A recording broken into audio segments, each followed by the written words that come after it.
स्वागत है आपका हमारे चैनल किस्से कहानियों में। आज हम सुनेंगे नैतिक कहानियाँ, बंदर और टोपी वाले की कहानी। एक समय की बात है, एक गांव में एक व्यापारी रहता था।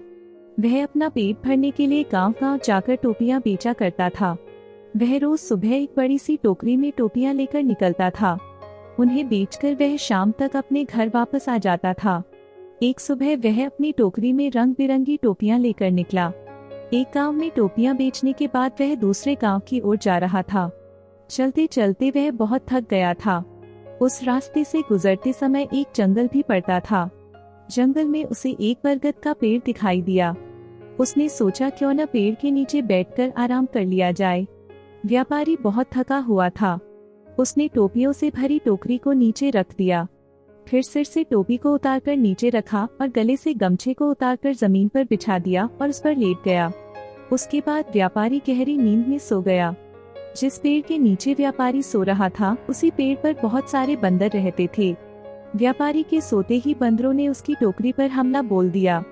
बंदरों ने रंग बिरंगी टोपियों को लेकर खेलना शुरू कर दिया। कई बंदरों ने टोपियों को हाथ में भी पकड़ रखा था। बंदरों की उछल कूद से वहां शोर हुआ तो व्यापारी की नींद खुल गई। नींद खुलते ही व्यापारी के होश उड़ गए। उसकी टोकरी से सारी टोपियां गायब हो चुकी थीं। सभी बंदर हाथ में टोपी लिए हुए व्यापारी की ओर देख रहे थे। व्यापारी ने ऊपर बंदरों की ओर देखा तो उसे सब समझ आ गया। व्यापारी परेशान हो गया। वह सोच में पड़ गया कि अब टोपियां न बेच पाने के कारण उसका कितना नुकसान हो जाएगा। यही सब सोचते हुए वह अपना सिर खुजाने लगा। उसे ऐसा करता देख बंदर भी अपना सिर खुजलाने लगे। व्यापारी को यह देख गुस्सा आ गया। उसने गुस्से में अपने सिर पर अपना हाथ तेजी से मारा। बंदरों ने भी अपने हाथ से अपने सिर पर तेजी से मारा। बंदरों को ऐसा करता देखा व्यापारी को समझ आ गया कि बंदर उसकी नकल उतार रहे हैं। अब व्यापारी को एक तरकीब सूझी जिससे वह अपनी टोपियां वापस ले सकता था।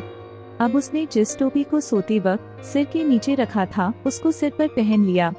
बंदरों ने भी झट से हाथों में पकड़ी हुई टोपियां सिर पर पहन ली।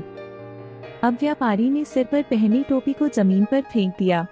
बंदरों ने भी व्यापारी की नकल उतारते हुए अपने सिर पर पहनी हुई टोपियां जमीन पर फेंक दी। व्यापारी की तरकीब काम कर गई थी। उसने जल्दी जल्दी सारी टोपियां इकट्ठी की। टोकरी में सभी टोपियां को रखने के बाद व्यापारी वहां से तुरंत उन्हें बेचने के लिए दूसरे गांव की ओर चल दिया। कहानी से सीख। इस कहानी से हमें यह सीख मिलती है कि परिस्थिति चाहे जैसी भी हो, हमें घबराना नहीं चाहिए। हर हाल में हमें समझदारी से काम लेना चाहिए।